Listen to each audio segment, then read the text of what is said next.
Até que a vida nos separe, de Mônica de Castro, pelo Espírito Leonel, parte 2, capítulo 4. Quando Adriano veio ao mundo foi uma alegria geral. Era o segundo filho de Paulo e Flávia, forte e robusto, muito parecido com os demais membros da família. A tez morena e os olhos castanhos escuros demonstravam bem que era um típico Lopes mandarino. Mas ao mesmo tempo em que Paulo exultava com a vinda de seu herdeiro legítimo, Flávia sentiu o coração apertado, com medo do que poderia acontecer a Fabrício. Mas as palavras de Inês haviam se concretizado. Depois de um parto mais ou menos longo, Adriano foi colocado nos braços da mãe, ainda sujo, todo retorcido e inchado, e ela sentiu uma forte emoção. Segurando suas mãozinhas delicadas, suas perninhas macias, seu rostinho gorducho, seu coração imediatamente se enterneceu, e ela sentiu o poder da maternidade com toda a sua intensidade. Não que achasse que fosse amar mais um do que o outro, não. Em sentimento sabia que ambos eram iguais, mas havia algo em Adriano que mexia com ela, a certeza de que era responsável, não apenas pelo crescimento de um novo ser, mas pela sua própria existência. Biologicamente, Fabrício não dependera dela para nascer. Adriano, ao contrário, era fruto de seus genes, alimentara-se de seu sangue, abrigara-se em seu útero. Sim, pensou, seria muito fácil amá-lo também. Ele era parte dela, assim como Fabrício, com a única diferença de que o laço que os unia não era apenas afetivo, mas físico também. E ser-lhe impossível ignorar ou menosprezar um ser que trazia dentro de si metade do que ela era. Flávia entrou em casa carregando Adriano no colo, e Fabrício correu ao seu encontro. Esperava ansioso pela chegada do irmãozinho ou da irmãzinha, como costumavam lhe dizer. Embora fosse ainda muito pequeno e pouco entendesse do que lhe diziam, tinha consciência do novo habitante da casa, e seu espírito de forma inconsciente sentiu medo, e ele estendeu as mãos para Flávia e balbuciou: "Mamã, mamã." Hermínio, que vinha logo atrás, deu um sorriso maroto e acrescentou com jovialidade: "Ora, vejam só, o pequeno Fabrício já está com ciúmes do irmão." Flávia olhou para o menino, que lhe puxava a barra da saia, estendeu-lhe a mão e foi conduzindo para o sofá, onde se sentou com Adriano ainda ao colo e pediu a babá que auxiliasse Fabrício a subir e se sentar ao seu lado. A babá colocou Fabrício bem juntinho da mãe, que o abraçou e beijou repetidas vezes, falando com doçura: "Meu filhinho querido, este é o seu irmãozinho. A mamãe vai cuidar e amar os dois igualzinho, está bem?" Embora não entendesse bem as palavras da mãe, Fabrício compreendia seus gestos de carinho e sentiu-se seguro ao lado dela. Abraçou-a bem apertada e olhou com ar de dúvida para o irmão, que dormia placidamente. Inês, adivinhando-lhe os temores, dizia-lhe para não se preocupar. Os meninos cresceriam fortes e saudáveis, e nada aconteceria que já não estivesse escrito no livro da vida. Fosse o que tivesse que acontecer, seria para o bem e para o crescimento de todos, e não havia com o que se preocupar. Enquanto a família admirava o recém-chegado, Flávia entregou Fabrício a babá e saiu puxando a mãe discretamente pela mão. Levou-a para o seu quarto e trancou a porta. Preocupada, Inês indagou: "O que é, minha filha? O que foi que houve?"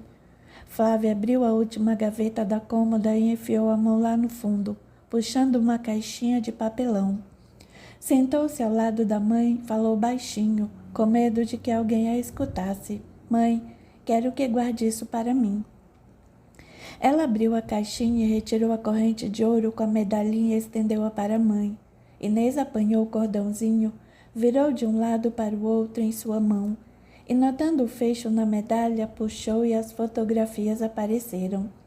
"Isso estava presa ao pescocinho de Fabrício", continuou Flávia. "Gostaria que eu guardasse para mim.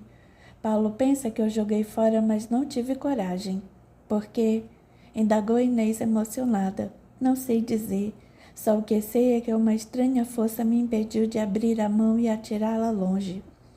Inês fechou a mão com a correntinha dentro e prometeu: pode deixar, minha filha, estará bem guardada comigo. Daquele dia em diante, nunca mais tocaram naquela correntinha.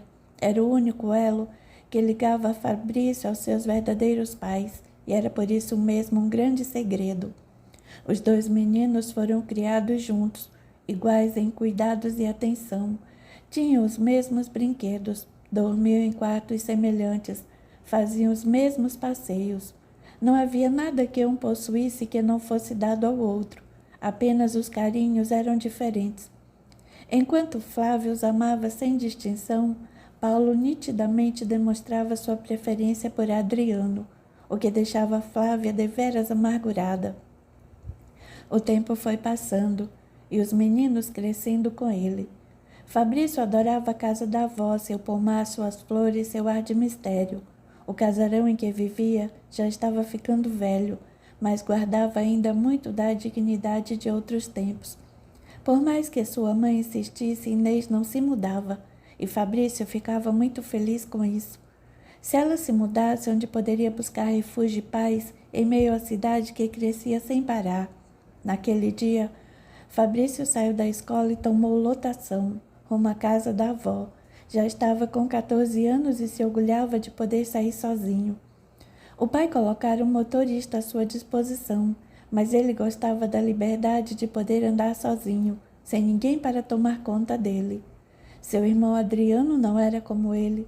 Por mais que gostasse da avó, tinha horror a mato, como chamava o seu jardim, e não gostava do cheiro de mofo de casas velhas.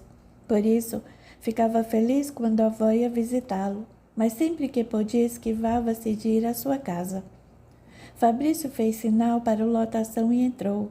Estava vazio e ele se sentou atrás em um banco perto da porta. Como havia vários lugares vagos, pousou os cadernos ao seu lado e abriu um livro de histórias. A viagem era relativamente longa e teria ainda uma meia hora para ler. Passados alguns minutos, o lotação parou no ponto e um casal entrou, seguido de uma moça loira, olhos azuis, cabelos ondulados e curtos. Fabrício não lhes deu importância e voltou a atenção para o livro. Logo a moça estava ao seu lado e disse, com um forte sotaque que lhe pareceu alemão: com licença, Lourinho, tem alguém sentado aqui? Fabrício encarou a surpresa e olhou em volta.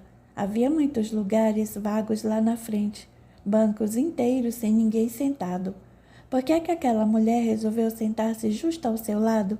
Educadamente, porém, Fabrício recolheu os livros e respondeu: não, senhora, pode sentar. A moça sentou-se ao lado dele, mas Fabrício, pouco depois, apanhou livros e cadernos e, pedindo licença, passou para o banco de trás, colocando novamente o material ao seu lado. A moça também se levantou e foi para o mesmo banco, falando com doçura: posso sentar-me aqui, Lourinho? Ele a fitou espantado. Será que era maluca? Novamente recolheu seu material e passou para outro banco. Será que ela não compreendia que ele queria sentar-se sozinho para não ter que ficar segurando o material no colo? Já havia se acomodado e voltara a abrir o livro quando a mulher apareceu novamente. Dessa vez, Fabrício não lhe deu chance de falar. Levantou-se apressado, passou a mão nos livros e, fuzilando-a com os olhos, indagou cheio de indignação: o que há com você, moça? Por acaso é maluca ou quê? A moça não respondeu, e ele, sob o olhar assustado do trocador e dos demais passageiros, passou pela roleta e foi sentar-se lá na frente, num banco ao lado do motorista. O que foi que houve, rapaz? Perguntou o condutor, olhando de soslaio, procurando não desviar a atenção do trânsito. De mau humor, Fabrício respondeu: agora veja só, moço. Aquela mulher lá atrás cismou comigo. Parado num sinal, o motorista virou o corpo, procurando com os olhos a tal mulher. Não vendo ninguém, além do casal e de um senhor que dormia com a cabeça encostada na janela, tornou a indagar: que mulher? Aquela lá atrás, loura, olhos azuis, muito branca. Mas que mulher, meu filho? Não há ninguém ali. Fabrício voltou-se confuso. Olhou em todas as direções, mas não via mais a mulher. Assustado, levantou-se e correu para a parte de trás do ônibus, procurando-a, mas não havia ninguém mais ali. Aturdido olhou para o homem que dormia e para o casal que o fitava com ar de zombaria. Ele se aproximou do casal e questionou. Vocês não viram aquela mulher que falou comigo? Que mulher? Retrucou o rapaz. Aquela loura que entrou com vocês? Não entrou ninguém conosco, continuou ele. Mas não é possível, eu ouvi entrar. Loura, olhos azuis, falou comigo, pediu para sentar ao meu lado. Tem certeza que não bebeu, rapaz? Interrompeu o trocador. Não entrou ninguém além do casal. Acha que eu não a teria visto passar pela minha roleta? Fabrício sentiu o rosto arder. Aquele homem pensava que estava bêbado. Era um disparate. No entanto, tinha que concordar que era estranho. Vira a mulher, falara com ela, mas ela desaparecera. Como seria possível? Só se fosse um espírito. Sugeriu a moça ao lado do rapaz e ambos começaram a rir. O trocador os acompanhou nas risadas. E o senhor, com a cabeça encostada na janela, acordou e olhou para eles com cara de quem acabara de chegar. Vendo que ele despertara, Fabrício dirigiu-se a ele. Senhor, desculpe-me, sei que estava dormindo, mas por acaso não viu uma moça loura entrar na lotação atrás desse casal aqui? O homem olhou como se ele fosse louco e respondeu. Meu filho, se tivesse visto uma mulher assim, garanto a você que não teria adormecido. Todos riram novamente. E Fabrício, cada vez mais confuso, voltou ao seu lugar e não disse mais nada. Será que estava ficando louco? Mas não. Ele sabia o que tinha visto e ouvira distintamente a mulher falar com ele. Ela até dissera alguma coisa que ele não entendera. Parecia que falava alemão. Mas como pudera aparecer e desaparecer sem que ninguém a visse? Será que vira mesmo um fantasma? Quando chegou à casa da avó, Fabrício estava pálido e acabrunhado, e ela não pôde deixar de perguntar. O que foi que houve, Fabrício? Está estranho hoje? Por acaso viu algum fantasma, foi? Ele encarou a avó e deu um sorriso amarelo, respondendo sem muita convicção. Para falar a verdade, vovó, acho que vi sim. Inês assustou-se com suas palavras e fê-lo sentar-se no sofá, pedindo a Bibi Ana, sua criada de muitos anos, que lhe trouxesse um copo d'água. Esperou até que ele bebesse tudo e continuou. Que história é essa, menino? Está querendo brincar comigo, é? Não, vó, eu juro. Estava vindo para cá quando uma moça entrou na lotação e falou comigo. Só que ninguém a viu, apenas eu. Conte-me essa história direito, não estou entendendo nada. Em minúcias, Fabrício narrou-lhe o que havia sucedido. À medida em que ele falava, o coração de Inês ia disparando. Aquela história tinha tudo a ver com o que acontecera no passado. Uma mulher loura falando alemão. Era muito significativo. Inês sabia que a verdadeira mãe de Fabrício provavelmente havia morrido em algum campo de concentração, para onde deveria ter sido levada quando capturada. Será que agora resolvera voltar em busca do filho? Mas por quê? Com que finalidade? Quando ele terminou de falar, apertou a mão da avó e perguntou confuso. O que acha que aconteceu, vovó? Acha que foi mesmo algum espírito? Inês não sabia o que dizer. Não poderia simplesmente revelar-lhe a verdade. Nem sabia se fora mesmo sua mãe que vira. Ela só sabia de uma coisa. Fabrício era médium e provavelmente tivera contato com o espírito. Só o que ela não sabia era quem e por quê. Percebendo o seu nervosismo, ela beijou sua mão e considerou. Fabrício, meu filho, você tem ouvido algumas de nossas conversas, não tem? Minha e de sua mãe. Tenho sim, vovó, porque... Bem, você já nos escutou falar de mediunidade, não escutou? Acha que sou médium? Estou quase certa. Penso que você realmente viu o espírito dessa mulher e falou com ele. Mas por que, vó? O que ela queria comigo? Não sei, meu filho. E se ela aparecer de novo? Tente conversar com ela. Explique-lhe que já não faz mais parte deste mundo. Eu, Deus me livre. Agora que sei que é um espírito, morrerei de medo. Os espíritos não fazem mal a ninguém, meu filho. Você deve temer os vivos, não os mortos. Falar é fácil, vovó, porque não foi você quem viu. Pode ser. Ela ficou um tempo pensativa e retrucou. Quer ir comigo ao centro espírita? Não sei. Sabe que papai não gosta dessas coisas. Sua mãe às vezes vai. Eu bem que desconfiava, mas não sei se quero ir. Está bem, meu filho, você é quem sabe. Não quero forçá-lo a nada, mas não fale sobre isso com ninguém, nem com sua mãe. Deixe que eu mesma contarei a ela. Quando ele se foi, Inês ficou pensativa. Estava quase certa de que era mesmo mãe de Fabrício que ele vira, mas por quê? Precisava descobrir. Por outro lado, a mediunidade de Fabrício poderia representar um perigo. E se ele também descobrisse a verdade? E se ela mesma lhe contasse? Teriam coragem de desmentir o espírito e fazer com que Fabrício se julgasse louco?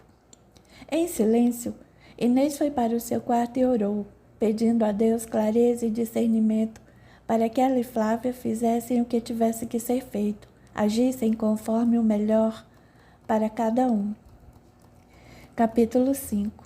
Era noite de quarta-feira, dia de sessão no centro espírita que Inês frequentava, e Flávia estava com ela. Na porta do centro, segurou a mão da mãe e disse hesitante: "Mas estou com medo." "Não tenha medo, minha filha. Tenho certeza de que vai acontecer o melhor. E se ela não vier?" "Se não vier, porque não é chegada ainda a hora de se comunicar conosco. De qualquer forma, poderemos rezar por ela." Entraram. A sessão ainda não havia começado, e Flávia sentou-se numa cadeira na primeira fila da assistência, enquanto sua mãe se dirigia para a mesa e tomava seu lugar de frente para ela. Fazia parte do corpo mediúnico já há bastante tempo. Cumprimentou a todos e logo a sessão teve início. Feitas as palestras e as orações, o dirigente passou aos trabalhos de desobsessão e doutrina, invocando os espíritos necessitados que quisessem se apresentar. 2 espíritos se manifestaram. O primeiro, um homem, vinha angustiado, assustado, sem saber o que havia acontecido e por que se encontrava em completa escuridão. Depois uma mulher se apresentou. A princípio ficou calada, só falando após escutar as palavras de conforto que o dirigente seu Antônio lhe endereçava. "Não sei o que estou fazendo aqui", disse ela de má vontade. "Não pedi para vir." "Veio porque em seu íntimo sabe que será bom para você", respondeu Antônio com bondade. "O melhor para mim é que aquela mulher morra." "Minha irmã, não fale assim. Desejando o mal para o próximo, ele acabará se voltando contra você, porque seu coração vai se envenenando com seus próprios pensamentos de ódio." "Não me interessa. Ela tomou o que é meu. Ninguém toma nada de ninguém. Só temos aquilo que merecemos." De sua cadeira, Flávia não perdia uma palavra sequer daquela conversa. Seria mesmo a mãe de Fabrício? Será que voltara para lhe cobrar o filho que ela mesma lhe dera? "Não acredito nisso. Quero que ela me devolva o que é meu." "Minha irmã, nada levamos dessa vida além dos bons e maus pensamentos que cultivamos. Por que se prende ainda às coisas que deixou no mundo? Elas não servem mais para você." "Não interessa. Quero o que é meu, ela não pode me tomar tudo." "Se ela tomou, foi porque você permitiu." "Não tive escolha." Flávia pensou que ia desmaiar. Estava quase certa de que era mesmo a mãe de Fabrício, só podia ser, mas por que tanto ódio? Será que não tivera a mesma escolha em fazer o que fizera? Não, claro que não. Ia ser presa, morta. Quis salvar o filho, fez o que achou certo. A voz de Antônio continuava a se fazer ouvir. "Todos temos escolhas na vida, minha filha. Nosso livre-arbítrio é que nos leva para essa ou aquela direção. Não quando se morre. Que escolha tive ao morrer? Teve a própria escolha da morte, que, como vê, não existe de verdade. Se seu corpo de carne deixou o mundo, foi porque o seu espírito resolveu que já era chegada a hora e desistiu de viver neste mundo." A mulher começou a rir e retrucou com desdém: "Isso que diz não faz sentido algum. Não pedi para ter câncer." Flávia quase caiu da cadeira. Câncer? Mas do que ela estava falando? Discretamente olhou para a mãe, que permanecia de olhos fechados em oração. Se teve câncer, foi porque alguma coisa em seu comportamento, em seu coração, lhe trouxe conflitos internos que você não soube resolver, continuou Antônio. "Não estou certo?" O espírito se calou por alguns instantes e de repente começou a chorar, como se começasse a compreender o que lhe acontecera. Ainda chorando, retrucou: "Não sei, foi tão difícil. Ela me tomou, homem amado, fiquei com raiva." Decididamente aquela mulher, que Flávia esperava e ela riu de si mesma de sua tolice. A voz de Antônio continuava a conversar com o espírito. O que fez com sua raiva? O que fiz? Nada. O que poderia fazer? Minha irmã se casou com o único homem a quem amei em toda a minha vida, e eu passei a viver só. Tive vontade de tomar-lhe satisfações, mas fui covarde e me calei. Vivi a vida inteira com esse ódio a me corroer. De fato, o ódio a corroeu. Diga-me, minha irmã, de que foi o seu câncer de fígado? Sim, balbuciou ela aturdida. Como é que sabe? O fígado é um órgão que absorve toda a raiva mal trabalhada em nós. Você viveu muitos anos com sua raiva sem expressá-la. Isso lhe causou imenso conflito interno. O que queria que eu fizesse? Que a matasse? Que brigasse com ela? Matá-la não. Brigar com ela, talvez. É através do atrito que aprendemos a nos burilar. Quando nos confrontamos com nossos semelhantes, expondo nossas mágoas, raivas, ressentimentos, exteriorizamos os sentimentos que nos incomodam e assim eles saem para o mundo e não nos consomem. Ao contrário, se os guardamos dentro de nós, eles vão somatizando e se transformando nos inúmeros problemas de saúde que surgem por aí. Tem razão. Ela soltou um suspiro sentido. Deveria ter falado com ela. Deveria ter lhe dito que ficara magoada, que eu amava. E ela chegou a me perguntar e eu disse que não, fui orgulhosa, porque percebi que ele também se apaixonara. Eles se casaram e eu fiquei com raiva. Depois, quando desencarnei, minha raiva aumentou, porque como não tinha mais pais e nunca tivera filhos, tive que deixar para ela todos os meus bens. Bens que conquistara com o suor do meu trabalho, mas não queria. Dei-lhe o homem que amava, porque teria que lhe dar também o meu patrimônio. Ninguém precisa de bens materiais no mundo espiritual, e os espíritos plasmam tudo aquilo de que necessitam. Sim, tem razão, de nada me valeriam aqui. A mulher voltou a chorar, deixando Flávia penalizada e Antônio de forma amorosa prosseguiu. Muito bem, minha irmã, creio que chegou a hora de prosseguir na sua viagem. Vê esses bondosos amigos ao seu lado, vieram aqui para ajudá-la a se libertar dessas amarras que aprendem ainda no mundo carnal. Solte-se e siga com eles, minha irmã, e eles a levarão ao lugar de repouso e serenidade, onde você poderá encontrar a paz há tanto perdida. Obrigada. A médium que recebera o espírito inspirou profundamente e abriu os olhos. Tudo bem? Indagou Antônio. Ela fez que sim com a cabeça. O outro senhor fez uma prece de agradecimento e os trabalhos foram encerrados. No caminho para casa, Flávia ia dizendo à mãe: pensei que aquela mulher fosse a mãe de Fabrício. Que susto, hein? Por que foi um susto?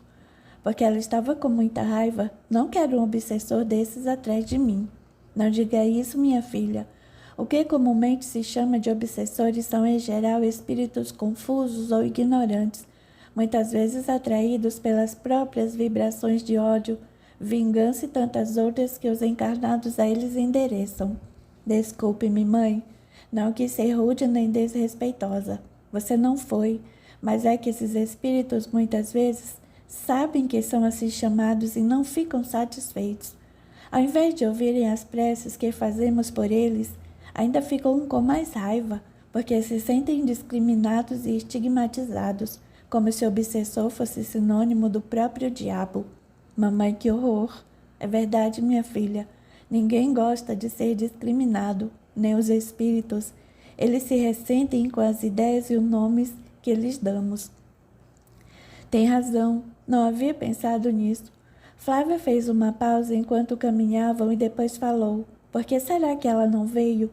Inês deu de ombros e retrucou: não sei, talvez não seja ainda chegada a hora. Confesso que fiquei decepcionada, pois não devia. No começo estava até com medo. Eu sei, mas fiquei ansiosa por saber. No tempo certo saberá, nem antes nem depois. Você fala as coisas de um jeito, mãe, o que lhe dá essa segurança? A vida. Conheço a vida. Aquela mulher não está mais viva. Está sim. Estou falando de vida, não no sentido corpóreo ou carnal, mas no sentido de existir. Ela existe tanto quanto nós e ninguém desaparece simplesmente. Esteja onde estiver, deve pensar em você, em Paulo e principalmente em Fabrício. Será que ela está tão revoltada quanto aquele espírito que apareceu na mesa? Não creio. Sabe, Flávia, aquele espírito me fez pensar. Nós passamos todos esses anos sem nem falar sobre ela, como se ela nunca tivesse existido. Mas ela existe. Ainda que só espírito, deve estar querendo alguma coisa. O que, não sei, mas provavelmente não é o Fabrício. Como pode saber? Eu sinto. Ela lhe deu Fabrício para salvar-lhe a vida. Escolheu você não por acaso. Você o salvou, fez a vontade dela, porque agora se voltaria contra você, contra a mulher que lhe salvou o filho. Não faz sentido. Mas por que voltou justo agora? Por que não antes, logo que desencarnou? Também não posso responder a essa pergunta. Muitas vezes nós nem nos damos conta de que algum espírito pode estar sofrendo em algum lugar. Nós simplesmente o apagamos de nossa mente e nem pensamos mais nele. Mas ele pode muito bem continuar a pensar em nós, sem que com isso queira nos prejudicar. Muitas vezes só o que quer é um pouco de amor. Flávia ficou pensativa. A mãe estava certa. E o que acha que devemos fazer? Por enquanto nada. Vamos esperar até que ela apareça novamente. Mas se ela contar alguma coisa a Fabrício, teremos que correr esse risco. Fabrício é médium e não há como impedirmos o desenvolvimento de sua mediunidade. Só o que podemos fazer é rezar para que tudo aconteça da melhor forma para todos. Mamãe, não quero que Fabrício descubra. Ele é meu filho, não dela. Cuidado para não cair no apego, Flávia. Entendo o seu sentimento. Você tem sido a mãe dele durante todos esses anos e vai continuar sendo por muitos outros mais. Contudo, o fato dele descobrir a verdade não vai diminuir o amor que sente por ele, nem o que ele sente por você. Não sei. E se ele se revoltar? Se ele se revoltar é porque tem ainda muito que aprender. Não posso concordar com isso, mãe. Se Fabrício me rejeitar, creio que não poderei suportar. Haviam alcançado o portão da casa de Inês e pararam antes de entrar. Inês apanhou as mãos da filha e acariciando-as falou com doçura. Vamos rezar e confiar. Deus sempre faz o que é melhor para nós. Entraram em casa e Flávia mandou chamar o motorista que estava conversando com Bibiana na cozinha. Enquanto o automóvel rodava pelas ruas da cidade, Flávia ia pensando. A mãe estava certa em tudo o que lhe dissera, mas ela faria de tudo para evitar que Fabrício descobrisse a verdade. Tinha medo de perdê-lo, de perder o seu coração. Todas as quartas-feiras, Flávia ia em companhia da mãe ao centro de seu Antônio. No entanto, por mais que ansiasse, o espírito da mãe de Fabrício nunca se manifestou. Tampouco o filho vira novamente aquela mulher, e Flávia pensou que ela houvesse desistido. Até que um dia, quando menos esperava, aconteceu com ela. Flávia estava recostada no sofá lendo uma revista, quando sentiu uma forte sonolência, que não pôde dominar. Olhos pesados, cerrou as pálpebras, e a revista escorregou de suas mãos, indo pousar levemente em seu colo. Pouco depois estava sonhando. Em seu sonho, o pai estava parado junto a ela, tendo ao seu lado a mulher que ela imaginou fosse a mãe de Fabrício. Papai, exclamou surpresa, que faz aqui? Quem é essa aí com você? O que ela quer de mim? Não se assuste, minha filha, tranquilizou o homem. Helga não está aqui para lhe cobrar nada. Helga? Sim, a mãe de Fabrício. Flávia recuou aterrada. A mãe de Fabrício sou eu. Seu pai já ia responder, mas Helga se adiantou e falou com forte sotaque alemão. Deixe, Ismael. Creio que eu devo uma explicação a Flávia. Pois deve mesmo, retrucou Flávia de má vontade. Andou assustando meu filho, ele pensa que viu um fantasma. E viu. Afinal, estou morta, não estou? Você sabe tão bem quanto eu que não está morta. Apenas trocou de dimensão. Não pretendia assustá-lo? Não, e o que você queria? Depois de tantos anos, por que resolveu aparecer? Quer confundir a cabeça do menino? Nesse momento, Ismael resolveu intervir. Minha filha, desarme-se. Helga veio aqui em paz. Flávia olhou desconfiada. Porque o que quer? Veio tomar-me Fabrício de volta? Se pensar um pouquinho, respondeu Helga paciente, verá que isso é impossível. Estamos em planos diferentes. E não é minha intenção fazer com que ele desencarne. Tampouco pretendo contar-lhe a verdade se é o que está pensando. Flávia respirou mais aliviada. Para que veio então? Primeiro para vê-lo. Você o tem criado com muito amor, mas lembre-se de que fui eu que o gerei, e só me separei dele para que fosse salvo, depois porque pretendo protegê-lo. Protegê-lo de quê? Dos perigos da vida. Mas que perigos? Flávia encarou o pai e tornou com voz súplice. Por favor, papai, diga-me, vai acontecer alguma coisa com meu filho? Ismael sorriu e respondeu, não, minha filha, nada acontecerá a ele. O que Helga quer dizer é que pretende acompanhar o seu crescimento, inspirando-lhes bons conselhos no decorrer de sua vida, não é isso, Helga? Helga balançou a cabeça e acrescentou com voz suave, não me tome por inimiga, Flávia. Ao contrário, estou do seu lado. Quando lhe dei o meu filho, fruto de meu amor, foi porque sabia que poderia cuidar dele para mim. E você o tem feito de forma amorosa e consciente. Sou-lhe muito grata por isso. Não tenho intenção de lhe revelar nada da verdade. Então, por que se mostrou para ele? Por que falou com ele? Fabrício é médio e, naquele momento, manipulei os seus fluidos e me tornei visível aos seus olhos. Por quê? Porque estava com saudades. Desde que desencarnei e me reequilibrei, venho acompanhando seu crescimento de forma invisível. Naquele dia, porém, não resisti e me aproximei. Materializei-me utilizando sua própria energia. Para que você o assustou? Já disse que não foi essa a minha intenção, tornou Helga com uma pontada de tristeza. Sei que não deveria ter feito aquilo, que já estou desencarnada e não deveria me aproximar mais de Fabrício. Mas entenda, o fato de haver desencarnado não apaga os sentimentos de ninguém, e eu continuo amando Fabrício como no dia em que ele nasceu. Ainda assim, não deveria ter feito aquilo. Ele não a conhece e não sabe quem é você. Tem razão, perdoe-me. Não gostaria que me visse como inimiga. Prometo que nunca mais me apresentarei a Fabrício dessa forma. Permanecerei invisível ao seu lado, ajudando e protegendo naquilo que for possível. Flávia estava com medo e não escondia isso. Não se zangue, Flávia, intercedeu Ismael. Helga jamais faria nada que pudesse prejudicar Fabrício. Ela agiu movida por um impulso do coração, não teve intenção de preocupar nem assustar ninguém. Ela ama o menino tanto quanto você, porque outro motivo teria dado a você. Confusa, ela não sabia o que dizer ou pensar. Contudo, suas palavras e as do pai faziam sentido. Ela estava desencarnada, mas seus sentimentos não haviam morrido com o corpo. Como pretender que ela deixasse de amar o filho pelo só fato de não possuir mais um corpo material? Depois de breves minutos, Flávia inspirou fundo e com olhos úmidos retrucou. Está bem, confiarei em você, mas prometa-me que nunca vai contar nada a ele. Prometo, Flávia. Efetivamente, desse dia em diante, Helga nunca mais falou com Fabrício, embora não deixasse de acompanhar o seu desenvolvimento. Aquele episódio passou a ser um fato isolado e nunca mais se repetiu. Espírito já bastante esclarecido, Helga jamais se deixou levar pelo ciúme ou despeito, sentindo-se verdadeiramente grata a Flávia pela oportunidade que lhe dera. Alguns dias depois, vendo Fabrício e Adriano se aprontando para ir à escola, Flávia entrou no quarto de Fabrício e perguntou: então, meu filho, tudo bem? Tudo, mãe, por quê? Ela fingiu ajeitar os livros na estante e retrucou em tom casual. Teve de novo aquela visão? Que visão? Aquela do ônibus, viu aquela mulher novamente? Não, nunca mais, porque... Curiosidade. Fabrício ia perguntar mais alguma coisa, mas a entrada súbita de Adriano fez com que mudasse de ideia. O irmão era muito cético e, na certa, cairia na pele dele se descobrisse que ele andava vendo fantasmas.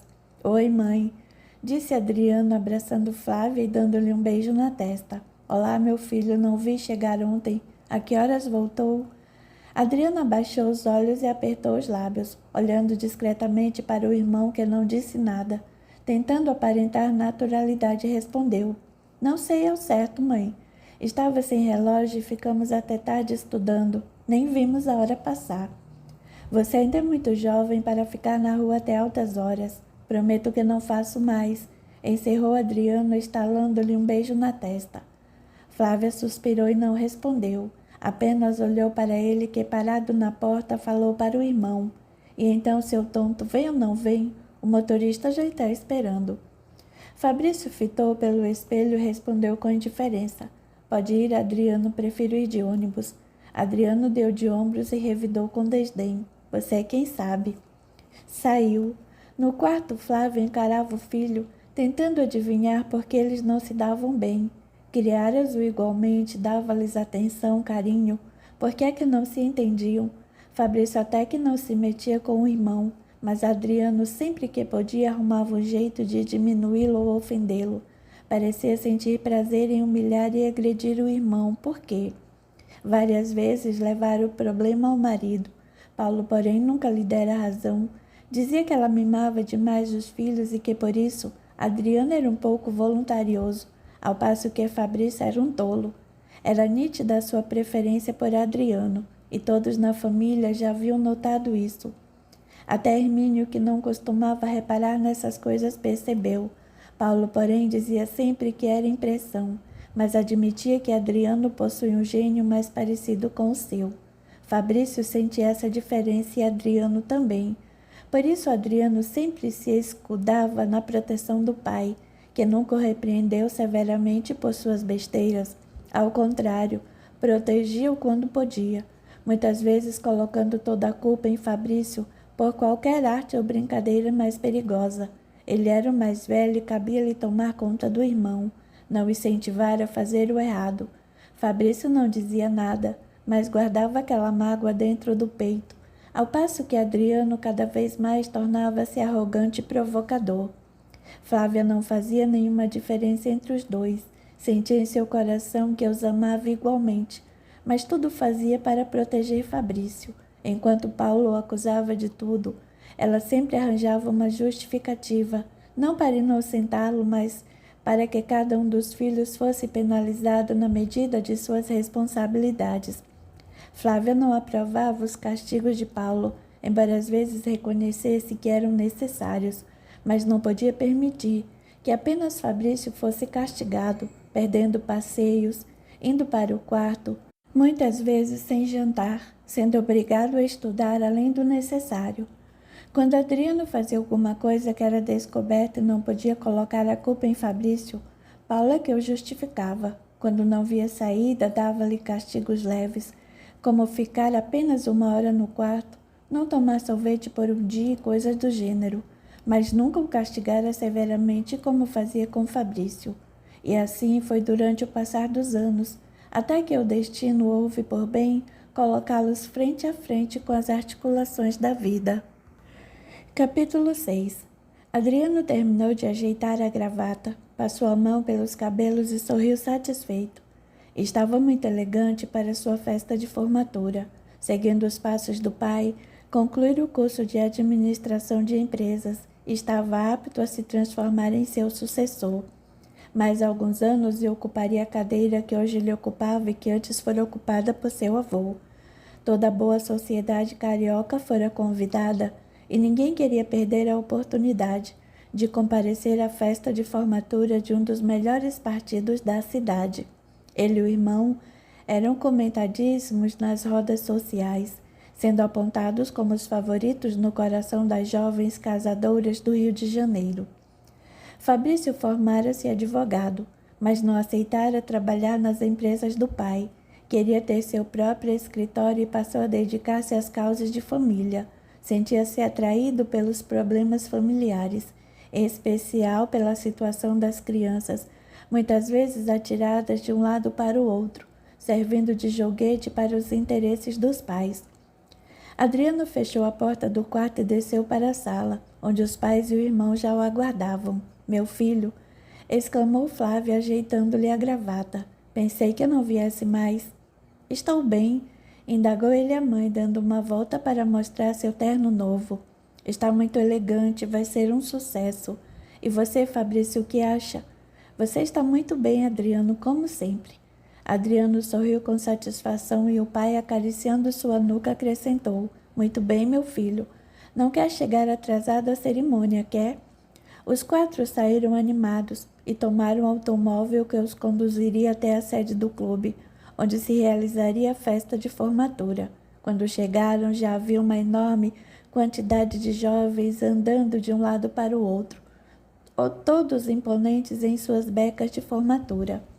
Ficaram parados na porta, olhando o movimento e procurando ver se já havia chegado algum conhecido. Vejam, falou Paulo, apontando para um lugar na terceira fila. Lá estão mamãe e papai, vamos até lá? Seguiram em direção a eles e se sentaram ao seu lado. E Flávia indagou: não viram minha mãe por aí? Vimos sim, respondeu Dulce. Foi até o toalete, mas já volta. Estamos guardando o lugar dela. Olá, como vai o nosso formando? Era o doutor Feliciano que acabara de chegar. Muito bem, doutor, respondeu Adriano com um sorriso. Posso sentar-me aqui? Estamos guardando esse lugar para Inês, desculpou-se Dulce. Não faz mal. Sento-me aqui atrás. Uma forte microfonia se fez ouvir no salão, e muitos levaram as mãos aos ouvidos para não escutar aquele ruído ensurdecedor. Olharam em direção ao palanque, que foi instalado para a realização da cerimônia, e viram que um homem tentava ajeitar o microfone, enquanto várias autoridades tomavam assento à enorme mesa que fora cuidadosamente arrumada logo atrás. Acho que já vai começar, falou Fabrício. Tem razão, concordou Adriano. Melhor que tome o seu lugar. Adriano foi em direção ao local reservado aos formandos e todos os convidados se acomodaram em seus lugares.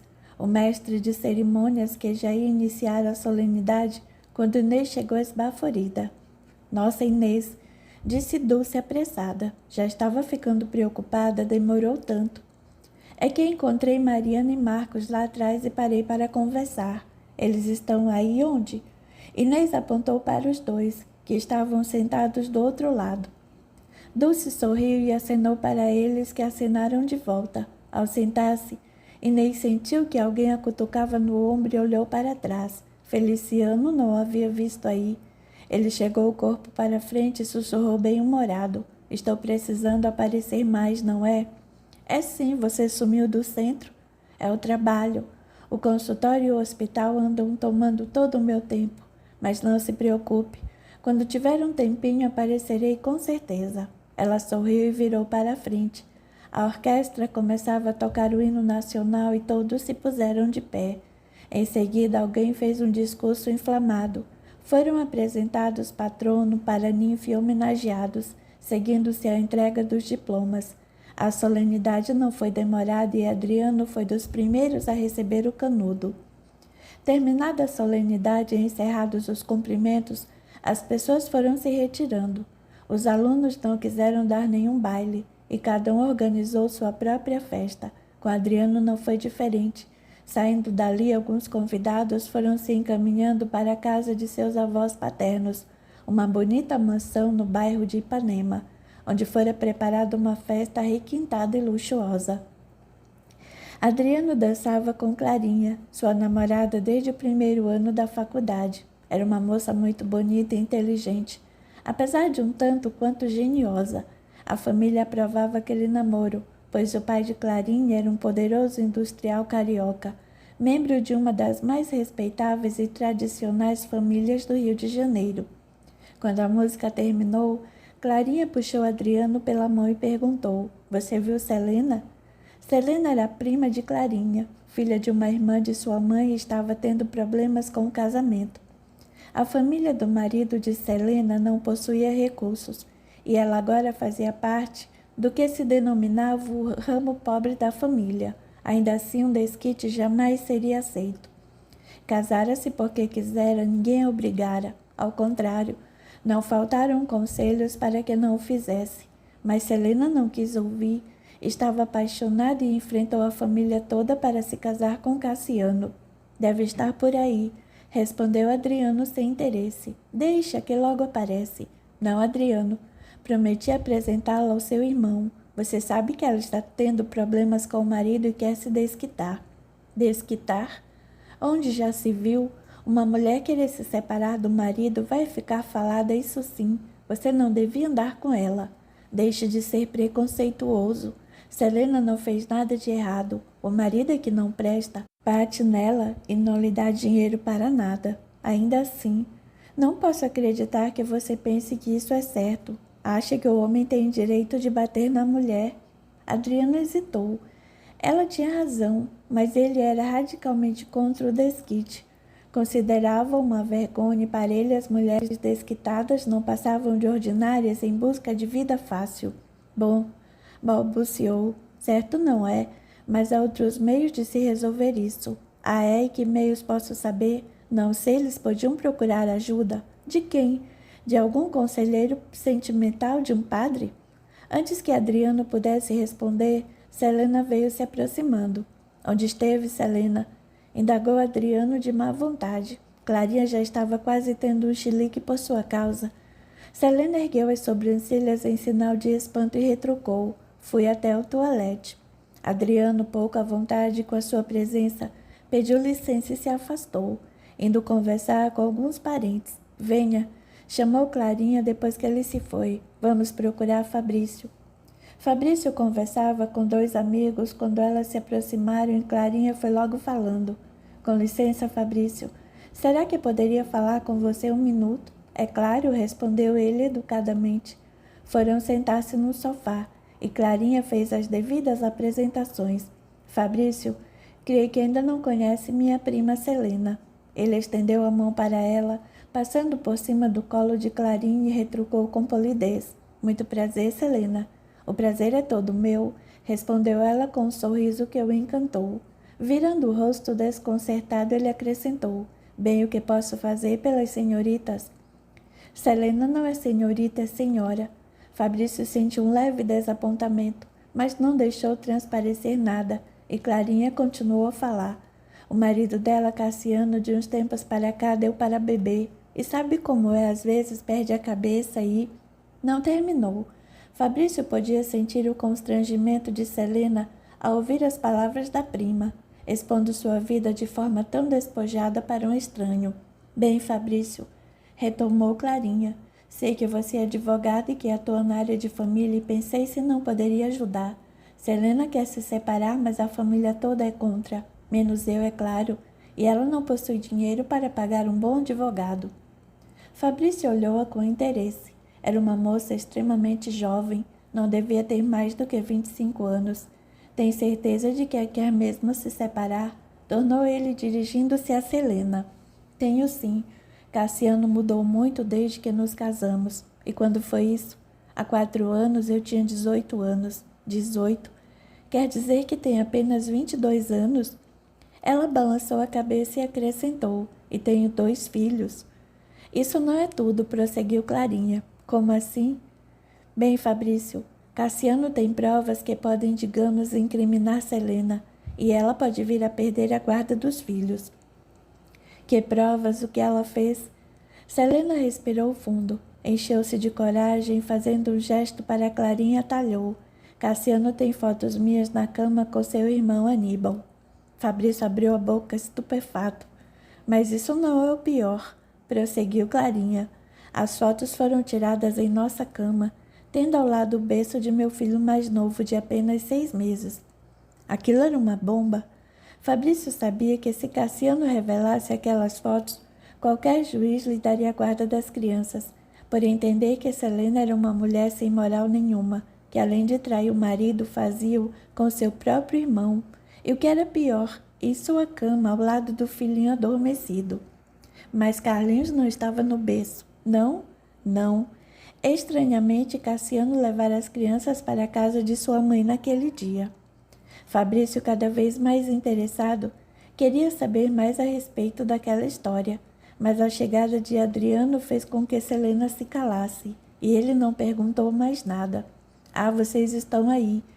Clarinha estendeu a mão para Adriano, que se abaixou ao seu lado e deu-lhe um discreto beijo na face. Em seguida, sentou-se ao seu lado no sofá e começou a puxar conversa, falando sobre a festa, a formatura e os convidados. Fabrício olhou discretamente para Selena, que olhava atentamente para o irmão. Após alguns minutos, o pai apareceu e o chamou, e antes de se afastar, chegou o rosto perto de seu ouvido e sussurrou. Espero amanhã em meu escritório às 10 horas da manhã, não falte. No dia seguinte, quando Clarinha e Selena chegaram ao escritório de Fabrício, foram introduzidas em seu gabinete pela secretária, uma simpática senhora de seus 50 anos, que ele empregara logo após o desquite. Obrigado, dona Ofélia, disse ele com delicadeza. Pode ir. As moças entraram e ele as acomodou em 2 poltronas de veludo em frente à sua mesa. Muito bem, prosseguiu. Agora que estamos mais à vontade, gostaria de conhecer o resto de sua história, Selena. Com olhos úmidos, Selena tomou a palavra e continuou a narrativa que fora obrigada a interromper na noite anterior. Bem, Fabrício, como estava lhe contando, na noite em que Cassiano nos flagrou na cama, ele havia levado as crianças para a casa de sua mãe. Eu achei estranho, porque ele nunca fez isso, mas não disse nada. Pensei que porque as coisas entre nós já não iam bem, ele quisesse ficar um pouco a sós com filhos. Sem a minha presença, fui muito ingênua. Hoje sei que ele armou tudo aquilo. Armou o quê? Naquela noite, depois que ele saiu, eu estava na cozinha, lavando a louça do jantar quando a campainha tocou. Fui atender e era Aníbal, meu cunhado, que entrou perguntando por Cassiano. Disse-lhe que ele não estava, que havia ido à casa de sua mãe. Ele pediu para falar-me. Disse que há muito vinha observando o comportamento de Cassiano e que não aprovava nada do que ele fazia. Sabia que ele me batia e achava que eu devia deixá-lo. Comecei a chorar. Eu estava desolada, desiludida, sem apoio. Ninguém da minha família queria ou quer aceitar o desquite, e Aníbal parecia ser a única pessoa a me compreender.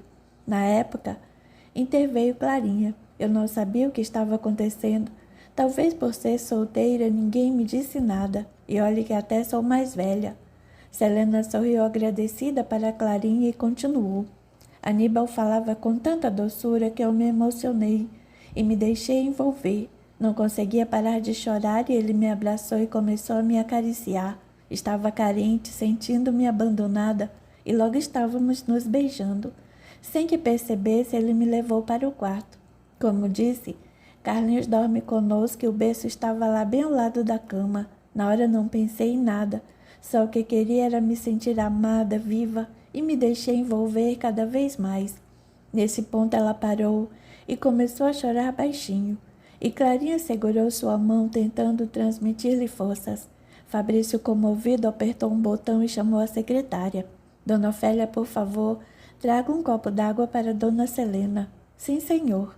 Selena bebeu sofregamente e pousou o copo na bandeja, agradecida.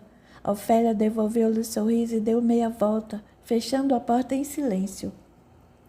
Sente-se bem para continuar, quis saber Fabrício. Se quiser, podemos deixar para outro dia. Ela sacudiu a cabeça com veemência e objetou. Absolutamente não. Vim aqui porque quero me desquitar e é o que farei. Isso, Selena, encorajou Clarinha. Você é uma mulher forte e corajosa, vai conseguir.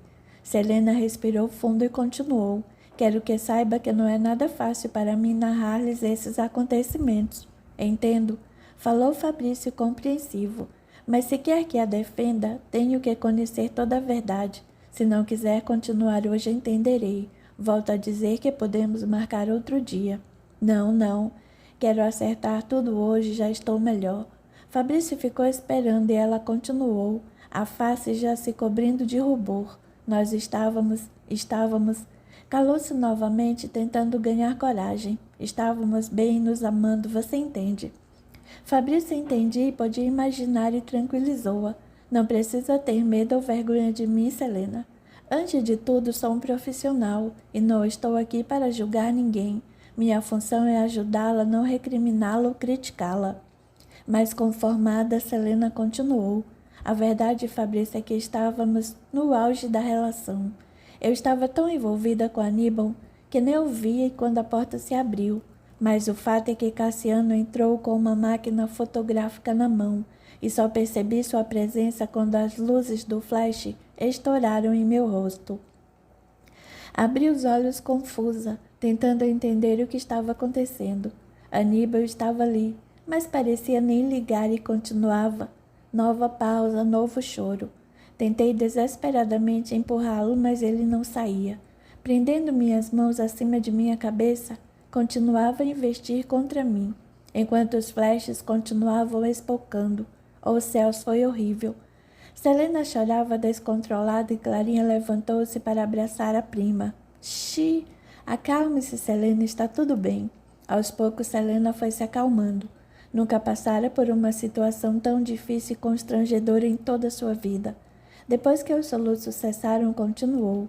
Quando tudo terminou, Aníbal olhou para Cassiano, que nos fitava com ódio. Cassiano, ele disse, o que está fazendo aqui? Seus cachorros, berrou Cassiano. Deveria matá-los. Eu estava apavorada. Aníbal, mais que depressa, apanhou suas roupas e fugiu pela porta aberta. E o que Cassiano fez depois disso? Inquiriu Fabrício, já percebendo o que acontecera. Começou a me xingar e me acusar de ordinária, prostituta e coisas do gênero, e eu queria morrer. As crianças estavam com ele? Não. Haviam ficado em casa de sua mãe. Por quê? Não sei, ou melhor, desconfio. Ele disse que se eu deixasse, ele cuidaria direitinho para que o juiz lhe desse a guarda das crianças, e eu sairia daquele desquite escarnecida e humilhada. Porque ele não quer se desquitar. Selena olhou para Clarinha e agora foi a vez desta falar, porque não quer perder a herança. Herança, sim, concordou Selena. Ele sabe que meus pais têm muito dinheiro e que só eu tenho uma irmã. Cassiano espera colocar a mãe em minha herança quando eles morrerem. Está disposto a esperar a sua morte? Está. Meus pais já são meio idosos. Quase não nos ajudam, mas eu ainda sou herdeira. Ele consultou um advogado e sabe que meu pai não pode me deserdar só porque me casei com alguém que ele não aprovava. Isso é verdade? É sim. Os casos de deserdação são muito poucos e estão todos descritos na lei. Por isso não quer se separar. Tem medo de que não receba nada e usa as fotos para me amedrontar. Disse que se eu largar vai mostrar tudo ao juiz e eu perderei meus filhos. Ô Fabrício, eu não posso abrir mão de meus filhos. Acham que foi tudo armação? Estou certa que sim. Aníbal estava mancomunado com ele e com a mãe. Eles armaram tudo isso direitinho para me apanhar e eu caí feito um patinho. E agora vejo-me de pés e mãos atados. E há quanto tempo isso aconteceu? Há um mês. E de lá para cá, como é que seu marido a tem tratado? Muito mal.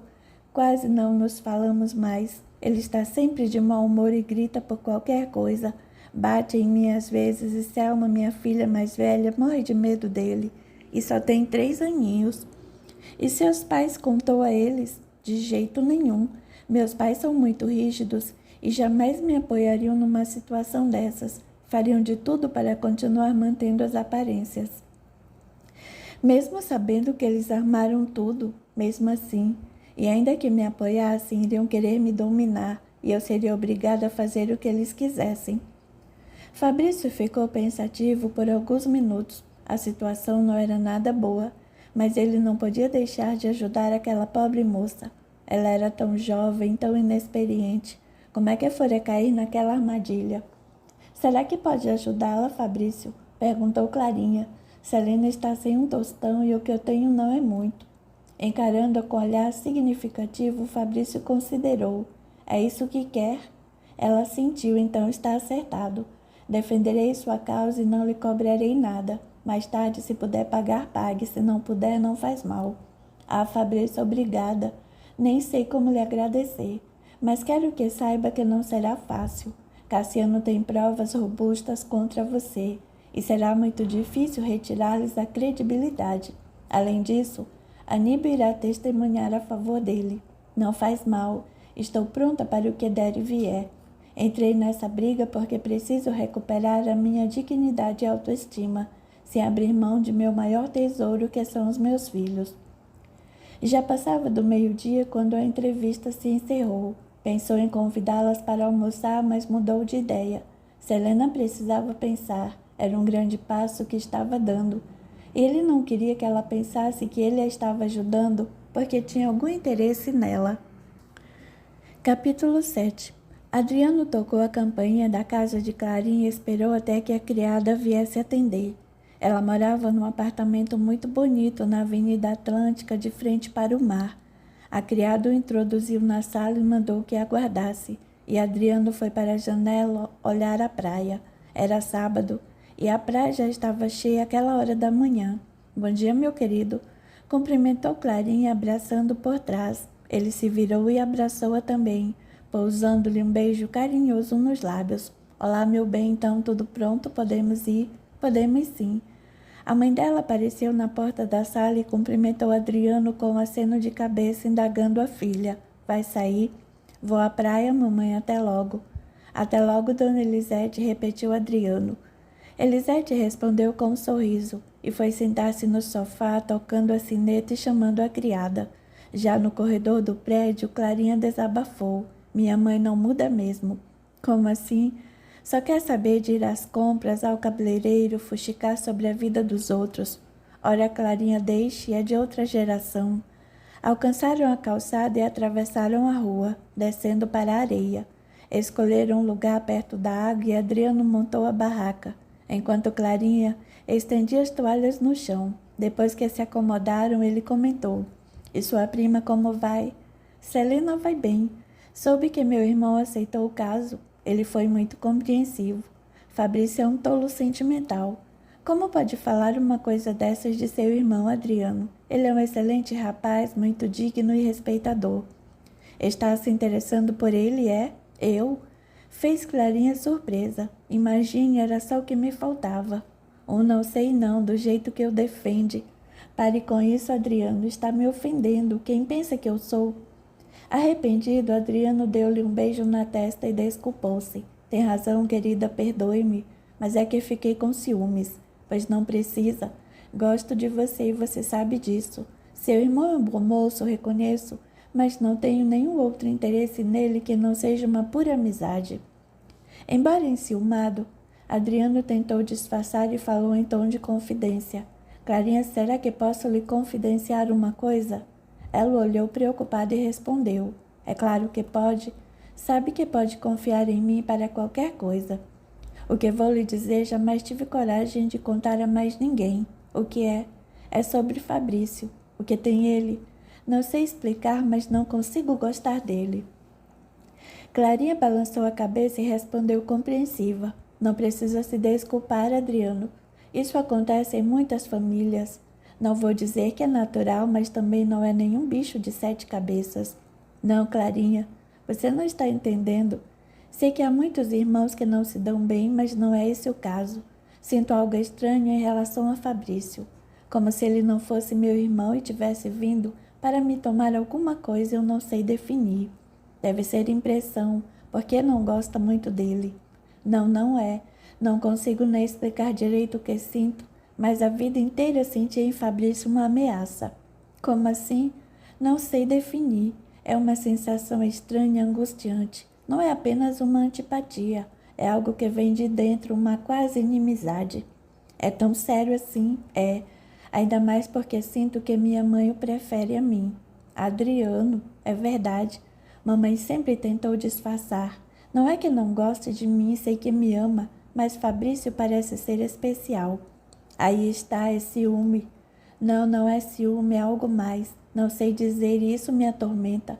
Por outro lado, papai sempre torceu tudo ao meu favor. Desde crianças, papai sempre ralhava com ele por qualquer bobagem, ao passo que vivia justificando tudo o que eu fazia.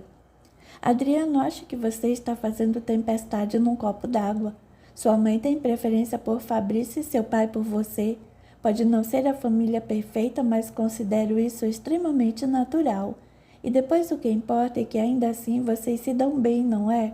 Mais ou menos.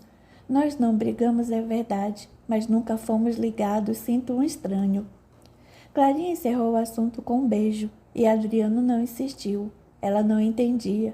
Nem mesmo ele entendia, e talvez fosse melhor mesmo não se preocupar com aquilo. 2 dias depois, quando Adriano viu Fabrício em companhia de Celina, tomando um refrigerante num café no centro da cidade, sentiu que uma raiva incontrolável tomava conta dele. Será que aqueles dois estavam tendo um caso?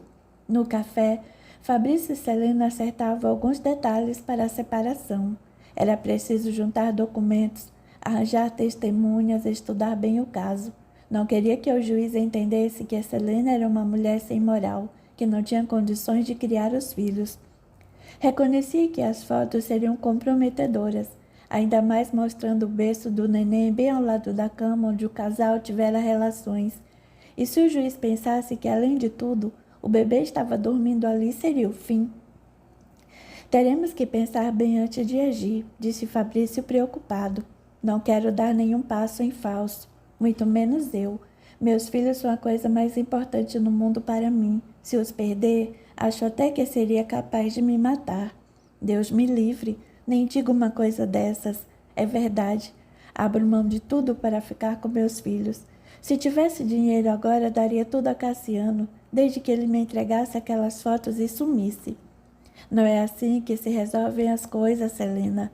Com Cassiano é assim. Ele só entende a linguagem do dinheiro. Não está nem aí para as crianças. Só o que quer é usá-las para enriquecer. Temos só de pensar no que ele poderia fazer se ficasse com elas. Onde estão nesse momento? Com a babá. Tenho uma mocinha que cuida deles para mim enquanto estou fora. A conversa mudou de rumo e, como era natural, acabou se voltando para o lado pessoal. Selena fazia perguntas sobre as preferências literárias e musicais de Fabrício, seu time de futebol, sua religião. Sou espírita, Selena. Vou sempre a um centro com minha mãe e minha avó. Vai? Porque o espanto não acredita? Não é isso, acredito. Acredita mesmo? Selena já ia responder quando a chegada súbita de Adriano os interrompeu. Percebendo o olhar de Fabrício, a moça achou que não deveria comentar mais nada e se calou. Bom dia, irmãozinho, cumprimentou Adriano com certo tom de ironia na voz, já de prosa tão cedo numa segunda-feira. Fabrício encarou com ar recriminador e redarguiu. Não cumprimenta a Selena, Adriano. Ah, sim, minha boa educação, como está, Selena? Muito bem, obrigada. Não vai trabalhar, Adriano? Vou. Estava de passagem e resolvi parar para cumprimentá-los. Você saiu tão cedo hoje de manhã que nem tive tempo de lhe dar bom dia. Fabrício sorriu para ele, chamou o garçom e pediu a conta. Tudo bem, Adriano, mas já estávamos de saída. Pagou a conta, apanhou os documentos que estavam sobre a mesa, puxou a cadeira de Selena e, segurando-lhe o braço, saiu com ela do café. Até logo, Adriano, atalhou Fabrício. Adeus. Vendo-os se afastar, Adriano sentiu a raiva crescer dentro dele. O pai não iria gostar nada de saber que o irmão estava se envolvendo com uma mulher casada. Entrou no prédio em que funcionava a companhia de seu pai, tomou o elevador e foi direto até sua sala. Entrou sem nem bater, e Paulo, que editava uma carta para a secretária, levou um tremendo susto quando o viu. Meu filho, que houve? Papai, precisamos conversar. Agora? Agora. Paulo pediu licença à secretária, e depois que ela saiu, olhou Adriano nos olhos e disse: Muito bem, fale o que aconteceu. É o Fabrício, pai. Creio que está se envolvendo com aquela mulher. Onde já se viu? Uma mulher que é casada, que quer se desquitar do marido, como pode? Será que Fabrício perdeu a vergonha? Podia ao menos tentar disfarçar. Ei, vá com calma, pediu Paulo. Do que é que está falando? Adriano desabou na cadeira e respirou fundo, tentando manter a calma. Pai, estou lhe dizendo que acho que Fabrício está tendo um caso com Selena, prima de Clarinha. O pai ficou encarando com ar de dúvida até que considerou. Por que diz isso? Encontrei-os agora mesmo num café em plena rua do Ouvidor. Meu filho, tornou Paulo em tom moderado. Seu irmão está cuidando do desquite dela, mas isso não significa que eles estejam tendo um caso. Mas, pai, você não vê? Isso ainda pode acabar prejudicando minha relação com Clarinha. Você está exagerando, Adriano. Será que estou? Pense bem. É o seu nome que ele quer desmoralizar. Paulo parou para refletir no que o filho lhe dissera. Embora achasse aquela preocupação um exagero, o fato é que também não simpatizara com a moça.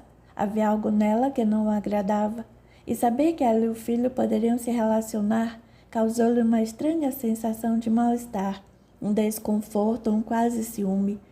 Sentindo que um estranho ódio começava a crescer dentro dele, Paulo acabou por concordar. Não se preocupe, Adriano. Se vai ficar mais tranquilo, falarei com Fabrício. Adriano saiu do gabinete do pai satisfeito, e Paulo ficou pensativo. Conhecera Selena na festa de formatura do filho e não tivera nenhum contato com ela, porque então não gostava dela. Sem saber explicar, atribuiu aquela antipatia ao fato de que ela estava se desquitando, o que ele considerava uma vergonha, mas seria isso mesmo? Nem ele poderia dizer. Enquanto tomava seu café, Fabrício lia calmamente o jornal da manhã e nem se mexeu quando Adriano entrou e passou por ele. Bom dia, Fabrício, falou Adriano com mal disfarçada ironia. Bom dia, Adriano, respondeu o irmão sem desviar os olhos do jornal. Sentou-se em frente a ele, ajeitou o guardanapo no colo e, enquanto se servia de café, perguntou: vai encontrar a Selena hoje? Não sei, talvez. Não acha que está exagerando, Fabrício? Ele soltou o jornal e encarou o irmão com ar grave. Exagerando em quê? Em seu interesse por esse caso? Calmamente, Fabrício pousou o jornal sobre a mesa, sorveu um último gole do café, limpou os lábios com o guardanapo e se levantou para sair. Ao passar pelo irmão, deu-lhe um tapinha no ombro, aproximou a cabeça de seu ouvido e respondeu baixinho: você não tem nada com isso. Adriano soltou a xícara furioso e deu um salto da cadeira. Você é muito atrevido. Atrevido é você que vem me interpelar sobre coisas que não lhe dizem respeito. Fuzilando de ódio, Adriano disparou. Escute aqui, Fabrício. Se quer defender aquela ordinária, é problema seu. Embora não concorde, entendo que é a sua profissão, mas envolver-se com ela não. É uma vergonha. Não se meta com a minha vida. Adriano não lhe deu esse direito. Virou-lhe as costas e saiu, sem nem se dar ao trabalho de desmentir o que lhe dissera sobre ter um envolvimento com Selena. Adriano não tinha nada com a sua vida e ele não lhe devia nenhuma satisfação. Capítulo 8. Naquela noite em sua casa, Selena tinha mais uma de suas violentas discussões com o marido, que ao sujeito gritava Cassiano, o rosto transfigurado pelo ódio. Não sei de que sujeito está falando. Sabe sim, berrava o Aníbal viu. Aníbal? Desde quando voltou a confiar em seu irmão? Não se faça de sonsa comigo, Selena, ou acabo com você. Cassiano deu um murro na parede e ambos ouviram um choro de criança. Fale mais baixo, falou Selena angustiada. Vai acordar as crianças. Que se danem, detesto o choro de criança. Os choros aumentaram e Selena correu ao seu quarto segurando Carlinhos no colo e tentando acalmá-lo. Xi, está tudo bem, amorzinho, mamãe está aqui. Escutou um barulho na porta e viu a filha parada chorando também. Selena estendeu o braço livre para ela e sentou-se na cama, ajeitando Selma ao seu lado e envolvendo-a num abraço amigo e protetor. Papai tá bravo, falou ela com sua vozinha infantil. Não se preocupe, meu bem, já vai passar. Ficou ninando Carlinhos, tentando fazer com que dormisse novamente, e deitou a cabecinha de Selma em seu colo. As crianças já haviam pegado no sono quando Cassiano apareceu. Não tente se esconder atrás das crianças, Selena. Solte-os e volte para a sala. Ainda não terminamos nossa conversa. Não vê que consegui fazê-los dormir novamente? Eu mandei soltá-los. Cassiano arrancou Carlinhos do colo de Selena e o menino pôs-se a berrar, enquanto Selma, apavorada, deu um pulo da cama e se abraçou à mãe, que tentava retirar o filho do colo do marido. Mas que depressa, Cassiano colocou o menino no berço e segurou Selma pelo braço, empurrando-a para cima da cama. Solte o seu animal, berrava Selena, dando-lhe tapas na mão para proteger a filha. Fora de si, Cassiano desferiu-lhe violenta bofetada no rosto e Selena tombou sobre a cama, ao lado de Selma, que chorava apavorada, com medo da fúria do pai. Sua cadela ordinária! Apanhou a mulher pelos cabelos, que lutava desesperadamente para se soltar, e saiu arrastando a porta fora. Selma e Carlinhos gritavam apavorados, mas Cassiano fechou a porta e ordenou: fique aí, Selma, se sair vai apanhar também e cale essa boca. A menina engoliu o choro e ficou ouvindo o pai arrastar a mãe pelo corredor. Chegou perto do berço do irmão e pelas grades acariciou suas perninhas, tentando fazer com que se calasse também. Do lado de fora, Selena pedia a ele que a soltasse, mas Cassiano nem escutava. Cheirava a álcool e ódio. Com brutalidade jogou a mulher sobre o sofá e desferiu-lhe diversos murros, e Selena sentiu sangue escorrendo de sua boca. Já ia espancá-la novamente quando ouviu fortes batidas na porta. Abram, é a polícia. Alguém ouvira a gritaria e chamara a patrulha. Aturdido, Cassiano olhou para Selena como que ameaçando. Fechou a mão e foi abrir. Sim? Perguntou com a porta entreaberta. impedindo que os policiais vissem o interior do apartamento. Alguém nos telefonou informando de uma briga. Briga aqui? Deve haver algum engano? Sentada no sofá, Celina não ousava se mexer. Tinha vontade de correr e contar aos guardas que Cassiano era um monstro, que a espancava e aterrorizava os filhos, contudo tinha medo de sua reação. Ele seria preso, mas logo estaria solto de novo. O que lhes aconteceria então? Estar sozinho?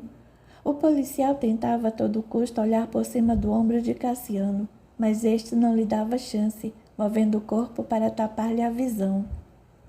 Sozinho?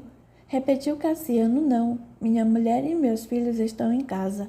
Sabia que não adiantava mentir. Se o fizesse, eles poderiam tentar invadir a casa e aí seria muito pior. Gostaríamos de falar com sua senhora, se não se importa. Cassiano chegou para o lado, dando passagem para os policiais que entraram na sala e avistaram Celina, agora mais recomposta, sentada no sofá com o rosto inchado e ainda sangrando. Um dos guardas olhou para ela e encarou Cassiano, indagando com rispidez. O que aconteceu aqui? Nada. Minha mulher caiu e bateu com o rosto na quina da mesa, não foi, Celina? Sempre a mesma desculpa.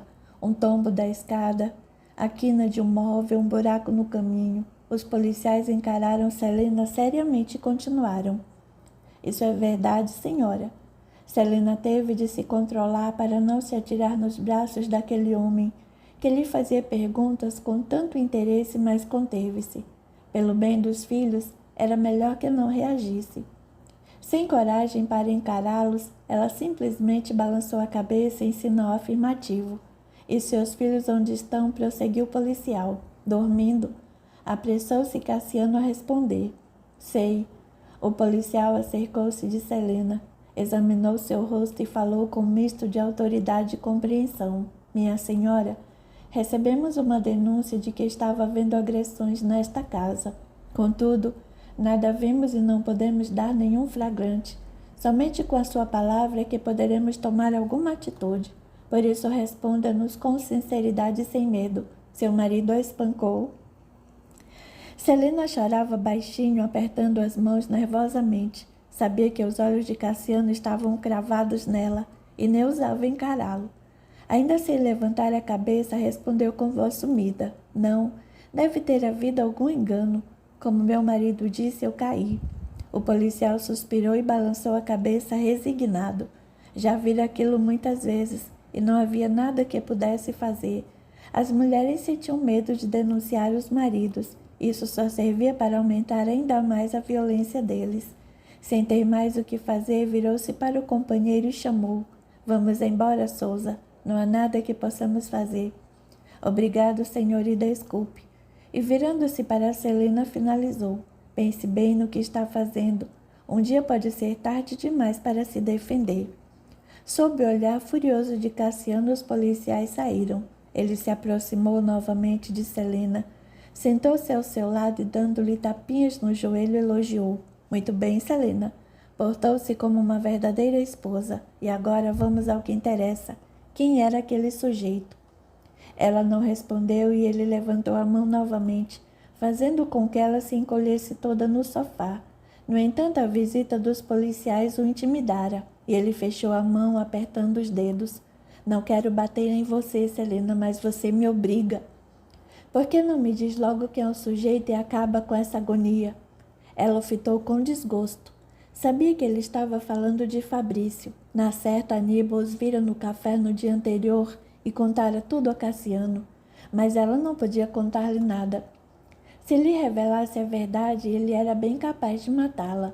Já disse que não havia sujeito algum. Aníbal se enganou. Não era eu. Ele balançou a cabeça, ajoelhou-se ao seu lado e, segurando-lhe o queixo com violência, ameaçou. Vou dar-lhe um conselho, Celina. Seja quem for esse sujeito, afaste-se dele. Caso contrário, das duas uma.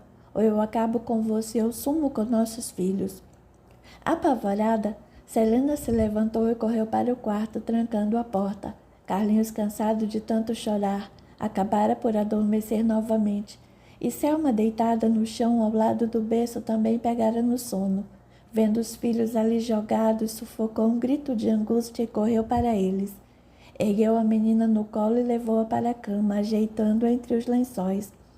Alisou seus cabelos, molhando-os com suas lágrimas, deu-lhe um beijo amoroso e foi ver Carlinhos.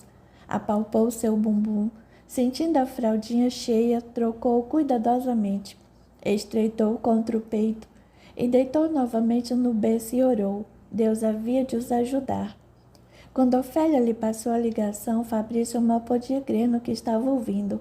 É verdade, Fabrício, dizia Celina, não vou mais continuar. Agradeço seu empenho em me ajudar, mas não será mais necessário. Mas, Celina, nós mal começamos. Por que desistiu assim tão depressa? É que não quero me separar. Mas, como pode continuar casada com um homem feito Cassiano? O amor tem dessas coisas. Amor? Não acredito. O que foi que houve? Conte-me, vamos. O que foi que ele lhe fez? Ele lhe ameaçou? Celina emudeceu do outro lado da linha e pareceu a Fabrício que ela estava chorando. Ele não fez nada. Balbuciou entre disfarçados soluços. Obrigada, Fabrício. Desligou. O que estaria acontecendo? Fabrício pensou em ligar de volta, mas tinha medo de que o marido dela atendesse e batesse nela. Preocupado, retirou o fone do gancho novamente e ligou para a Clarinha. Ela estava no trabalho e ele não sabia o telefone da empresa onde trabalhava. Chamou Ofélia ao seu escritório e ela, vendo seu abatimento, indagou preocupada. O que houve? A senhora nem imagina o que aconteceu, dona Ofélia. O que foi? Celina dispensou os meus serviços. O que, mas por quê? É o que eu gostaria de saber. Ela veio com uma história de que amava o marido e que havia desistido da separação. Não será verdade? Não creio. Ela estava decidida a deixá-lo. Alguma coisa deve ter acontecido para ela mudar de ideia. Será que o marido a ameaçou? É possível. E agora o que pretende fazer? Não sei. Queria falar com a prima dela, Clarinha, mas ela está no trabalho e não sei o número de lá. Por que não liga para sua casa à noite? Ela é noiva de meu irmão e tenho medo de que ele esteja com ela e perceba que sou eu ao telefone. Isso poderia lhe causar algum tipo de problema, já que Adriano não gosta nem um pouquinho de Celina. Posso ligar para ela mais tarde se o senhor quiser. A senhora? Talvez seja uma saída, assim Adriano não vai desconfiar de nada. Mais tarde, naquele mesmo dia, Ofélia ligou para a casa de Clarinha. Quando ela atendeu, a secretária falou: Alô, dona Clarinha, como vai? Aqui quem fala é Ofélia, secretária do doutor Fabrício. Bem, o doutor Adriano está aí com a senhora? Não? Sei. Escute, o doutor Fabrício está aqui e precisa falar-lhe. É sobre dona Celina, sim. Pode encontrá-lo hoje? A que horas? Sei. Sei onde fica. Até logo. E então? Perguntou Fabrício ansioso. Ela vai encontrá-lo num bar lá no Leblon. Fabrício tomou o automóvel e se dirigiu para o local indicado. Clarinha já havia chegado e estava sentada a uma mesa, tomando um refrigerante. Cumprimentou e ele se sentou em frente a ela. Pediu um suco de laranja, esperou até que o garçom o servisse e foi só então que Clarinha indagou. Muito bem, o que aconteceu? É o que eu gostaria de saber. Como assim? Sabe o que aconteceu com Celina? Não, o quê? Não sei, estou tentando descobrir. Ela me telefonou hoje cedo dispensando os meus serviços. O que ela fez isso? Fez sim, e sem dar maiores explicações. Fabrício contou tudo o que acontecera, e Clarinha ficou alarmada. Conhecia Cassiano o suficiente para saber que ele deveria ter aprontado alguma. Era preciso tomar alguma atitude, e ela trataria de ajudar. Não se preocupe. Amanhã mesmo falarei com ela. Ela não me disse nada, mas tenho certeza de que não mentirá para mim. Combinaram tudo e foram embora. Clarinha ainda tentou ligar para Celina quando chegou a casa, mas Cassiano atendeu e disse a ela que ela já estava dormindo. Desligou preocupada. Teria mesmo que esperar até o dia seguinte. Sentada diante da prima, Celina não dizia nada. O marido tirara férias no serviço e passava quase todos os dias em casa, tomando conta de todos os seus passos. Aceita mais uma xícara de café? Perguntou Celina polidamente. Não, obrigada, já tomei o bastante. Cassiano estava sentado em frente à TV, fingindo prestar atenção no seriado Gordo e o Magro, rindo de suas tolices e bebendo seu 10º copo de cerveja. Carlinhos sentado no cercadinho, levava seus mordedores à boca, enquanto Selma brincava com uma boneca que Clarinha acabara de trazer. "Por que não me ligou mais?" sondou Clarinha, tentando parecer casual. Selena olhou discretamente para Cassiano, que não tirava os olhos do aparelho de TV. Embora não parecesse, ele sabia que estava prestando atenção a tudo que ela dizia. "Bem, Clarinha, que estou sem tempo. Tenho que olhar as crianças e Cassiano está de férias." "O que houve com seu rosto?" indagou de estalo, não conseguindo mais conter a curiosidade e a revolta diante da mancha roxa que se estendia desde o olho esquerdo até a maçã do rosto, além dos lábios inchados e feridos. Selena levou um susto e se ajeitou na cadeira. Olhou novamente para Cassiano, que ria abertamente, dando tapinhas no peito para não sufocar de tanto riso. "Eu caí", respondeu insegura. "Caiu onde?" Na quina da mesa, atalhou Cassiano mais que depressa. "Que mesa?" "A mesa da sala." Clarinha olhou e balançou a cabeça, tornando com estudada displicência.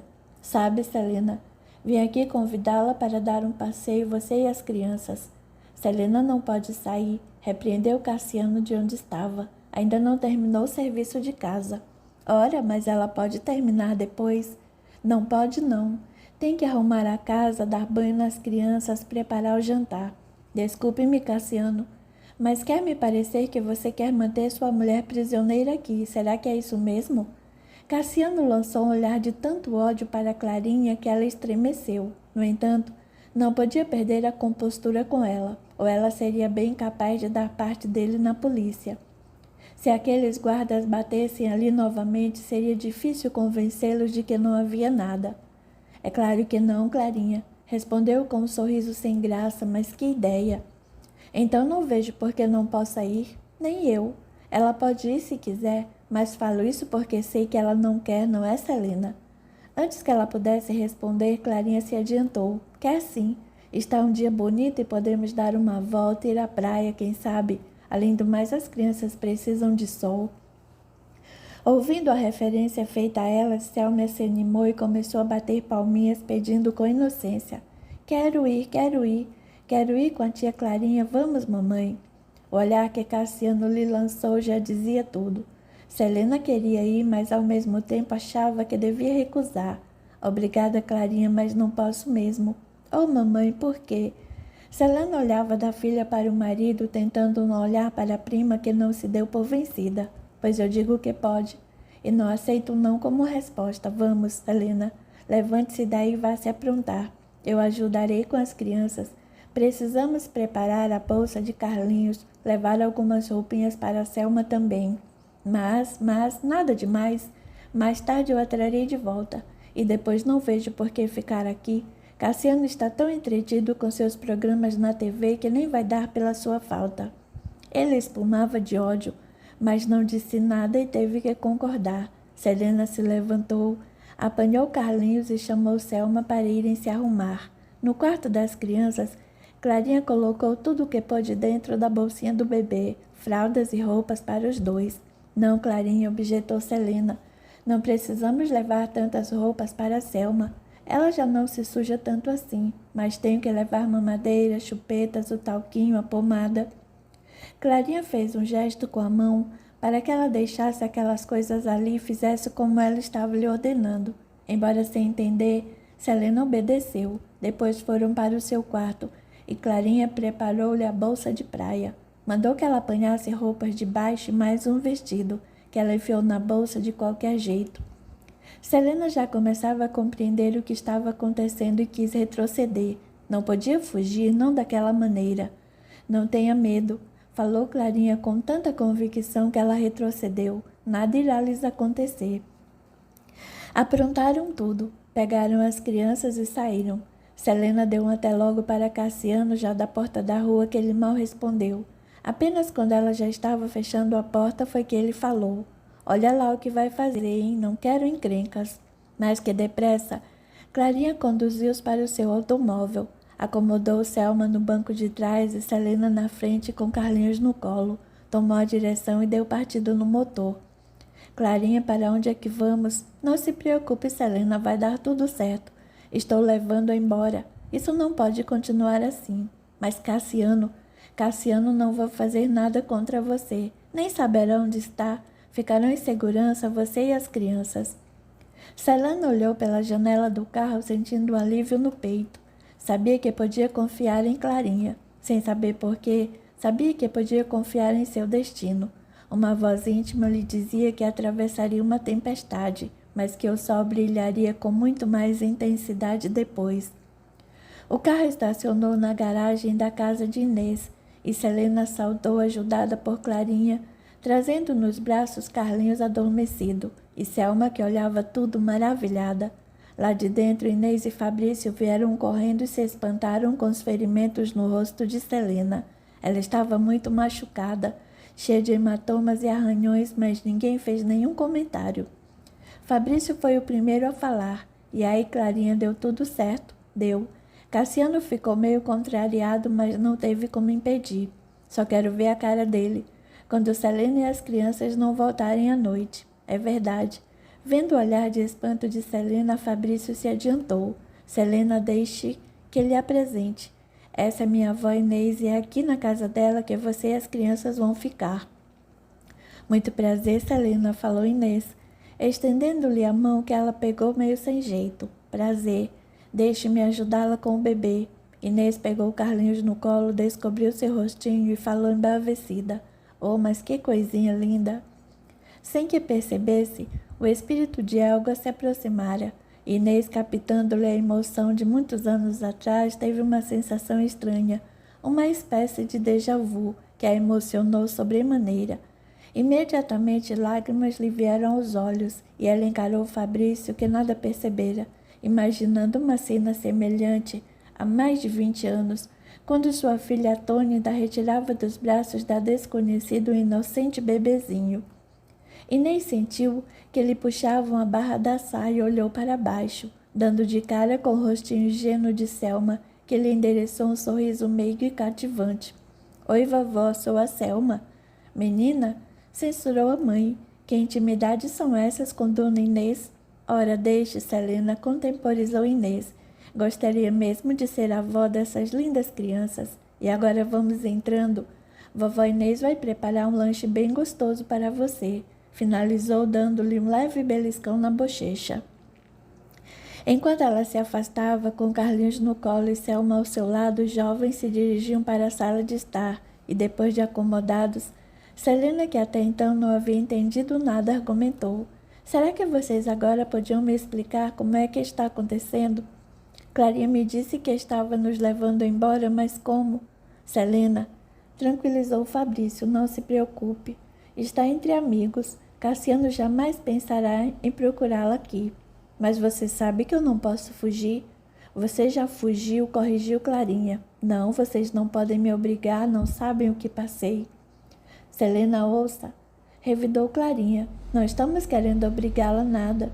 Você é tão livre para partir quanto foi para vir. Mas pense bem, seu marido a espancou na frente de seus filhos, não foi? Ela aqueceu, sufocando um soluço. Então, o que está esperando? Que ele comece a espancá-los também? Não, isso não. Pois então, o que você tem a fazer é afastar seus filhos dele. Não vamos obrigá-la a ficar e se quiser partir, eu mesma a levarei de volta. Mas pense que poderá não ter essa chance novamente. Mas nem trouxe roupas suficientes. Isso não é problema, acrescentou Fabrício. Clarinha lhes arranjará algumas roupas para você e as crianças. Ouçam. Entendo o que estão querendo fazer por mim, mas não vai dar certo. Ainda que Cassiano não me encontre, não posso viver fugida pelo resto da vida. Não posso me esconder e esconder meus filhos. Eles precisam sair, ser livres, ir à escola, passear. Se nós os trouxemos para cá, rebateu Fabrício, foi exatamente para lhes assegurar essa liberdade. A vocês três, amanhã mesmo entraremos com a ação de desquite. Não, Fabrício, não posso. Se bem me lembro, disse-lhe ao telefone que não queria mais me desquitar. Disse, mas não acredito. Duvido muito que você ainda ame Cassiano, ainda mais depois do que ele lhe fez, concluiu apontando para as faces da moça que desatou a chorar. Ai, que vergonha! Lamentou, ocultando o rosto entre as mãos. Vergonha é um homem bater na esposa, retrucou Clarinha revoltada, onde já se viu, Ele ainda teve o desplante de me dizer que ela caiu e bateu com o rosto na quina do móvel. Que disfarçatez! Canalha! Exclamou Fabrício, mal contendo a raiva. Vai ter o que merece. Não, por favor, implorava Selena. Vocês não sabem do que ele é capaz. Bem se vê do que é capaz. É capaz de espancar mulheres e aterrorizar criancinhas. Mas quero ver o que fará diante de um homem de verdade. Fabrício tem razão. Homens assim são extremamente covardes e só enfrentam os mais fracos. Mas diante de um igual tratam logo de dar o fora. E agora indagou Selena o que vai fazer. Bom, eu não esperava encontrá-la nesse estado, mas já que você foi espancada, podemos tirar proveito disso. Como? Você vai comigo agora mesmo à delegacia registrar a ocorrência. Selena levou a mão à boca, sussurrando aterrorizada. Não posso. Pode sim. Antes, porém, vai nos contar tudo exatamente como aconteceu. Selena hesitou. Sentia vergonha de ter apanhado do marido, ainda mais sem reagir. E as fotos? Tornou ela, tentando arranjar uma desculpa para não enfrentar o problema. Deixe isso comigo, declarou Fabrício. Vamos, Selena. Conte-nos o que aconteceu. Estimulou Clarinha, só o que queremos é ajudá-la. Inês entrou na sala da cozinha e Selena deu um salto, perguntando alarmada. Onde estão as crianças? Não se preocupe, estão bem. Carlinhos dormiu e eu coloquei em minha cama, cercado por milhões de travesseiros e almofadas. E Selma está com a Bibiana lá no quarto que foi de Flávia, vendo suas antigas bonecas. Fique tranquila, asseverou Fabrício. Bibiana é empregada de vovó há séculos, não é vovó? É sim, está comigo desde antes da guerra. Muito bem, Selena, insistiu Clarinha. Por que não nos conta agora o que realmente aconteceu? Selena olhou cada um daqueles rostos que a fitava com um misto de piedade e revolta. Mordeu os lábios, respirou fundo e começou a narrar o que havia lhe acontecido. Disse-lhes que Aníbal havia surpreendido no café, em companhia de Fabrício, que contara a Cassiano que ficara furioso. Como negara tudo, dizendo que Aníbal se enganara, Cassiano bateu-lhe com uma violência fora do comum, trancando as crianças dentro do quarto. Contou-lhes da chegada da polícia e de seu medo de falar a verdade, terminando com as ameaças do marido de lhe tomar os filhos. A Fabrício finalizou em lágrimas. Sinto muito se sou covarde, mas não posso ficar sem meus filhos, não posso. Ainda mais porque tenho medo do que Cassiano é capaz de fazer a eles. Fabrício balançou a cabeça compreensivo. Ninguém se atrevia a dizer nada. Estavam todos emocionados com o drama daquela jovem mãe, que lutava desesperadamente para manter os filhos ao seu lado. Inês sabia o quanto devia ser difícil a dor da separação, ainda mais naquelas circunstâncias em que nada justificava. Pensou no quanto a mãe de Fabrício deveria ter sofrido ao entregá-lo nas mãos de sua filha. No entanto, fizeram-o por uma causa nobre. Abrir a mão daquele a quem mais amava para salvar-lhe a vida. Selena, começou ela a dizer, sou a mais velha aqui e posso dizer com certeza que sou a mais experiente também. Já vi e ouvi muitas coisas, algumas das quais me cortaram o coração, como isso que se passou com você. Contudo, em todos esses anos aprendi uma coisa muito importante. Aprendi a confiar. Deus existe e nos ama a todos, e está em toda parte zelando pelo nosso bem-estar. Por isso confie. Confie em que a justiça está do seu lado e não se preocupe com o que seu marido tem contra você, nem com as suas ameaças. Ele não vai lhe tirar os filhos, tenha certeza. Como pode saber, dona Inês? Acredito no que ela diz, aconselhou Fabrício. Minha avó é espírita e médium, e se fala com tanta certeza é porque algum amigo de planos mais elevados a está inspirando. Você mesma me disse que acreditava em espiritismo. Por que duvidar? Selena abaixou a cabeça e começou a chorar. Estava morrendo de medo de perder os filhos, mas por outro lado sentia que precisava fazer alguma coisa. O Cassiano seria bem capaz de maltratá-los também, mas Fabrício estava certo e ela retrucou. Acredito que existe uma força que nos guia a todos e creio também na presença dos espíritos em nossas vidas. Está bem, vou confiar em vocês e farei o que for preciso para salvar meus filhos das mãos daquele monstro. Confie primeiro em você, corrigiu Inês. Confie em sua capacidade, em sua coragem, em sua determinação. Sinta-se merecedora da felicidade. Não tenha medo de desejar ser feliz. Eu sei que mereço ser feliz. Você merece, todos merecemos. Nosso Pai colocou a felicidade no mundo para que a alcançássemos, sem medos ou culpas. Não é errado querer ser feliz. É errado aceitar a tristeza como parte da vida, porque a vida começa no momento de alegria, que é o de toda mãe sente ao ver seu filho nascer. Você que já é mãe, pense nisso. Lembre-se da felicidade que sentiu ao ver seus filhos pela primeira vez e busque reencontrá-la e trazê-la para dentro de você. Então poderá irradiá-la para eles também. Não posso fazer isso, Dona Inês. Sinto que neste momento nada tenho a lhes oferecer além do meu amor. E quem precisa de mais do que o amor? Selena calou-se pensativa. Aquela mulher lhe dizia palavras muito sábias e encorajadoras, e ela de repente passou a se sentir forte, capaz de enfrentar a tudo e a todos para salvar não apenas os filhos, mas a si mesma.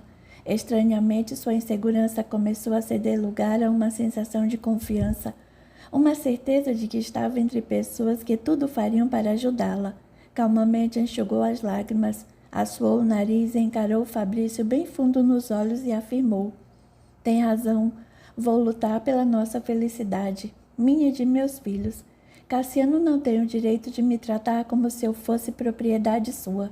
Levantou-se decidida e, ainda olhando para Fabrício, chamou: vamos, quero ir agora mesmo contar tudo ao delegado. O nome de Fabrício já era bastante conhecido no meio jurídico, até mesmo nas delegacias, talvez até por influência de seu pai e de seu avô. Além disso, era um advogado honesto, dedicado, profundo conhecedor das leis e da jurisprudência, e o que era mais importante, sabia se impor pela dignidade e o respeito. Assim não teve problemas na delegacia. O delegado prontamente chamou o escrivão, que tomou nota do depoimento de Selena e em seguida encaminhou para o exame de corpo de delito. O médico perito examinou Selena com atenção e constatou diversos hematomas, escoriações e equimoses. Mesmo com seus muitos anos de prática e experiência, ficou impressionado com a violência dos golpes, imaginando que a obra do destino havia impedido que o homem a matasse. Selena se submeteu a tudo com enorme constrangimento, mas a presença de Fabrício ao seu lado transmitia-lhe segurança e a certeza de que estava fazendo o que era certo. A todo instante pensava nos filhos e em como seria bom poder conviver com eles sem medo, assegurando-lhes um futuro decente e livre do terror e da tortura mental que o pai lhes infligia. De posse do boletim de ocorrência, onde constavam as declarações de Selena, do laudo pericial e do relatório dos policiais que haviam ido à casa de Selena, Fabrício ajuizou a ação de desquite judicial, narrando detalhadamente as humilhações e maus-tratos a que ela fora submetida.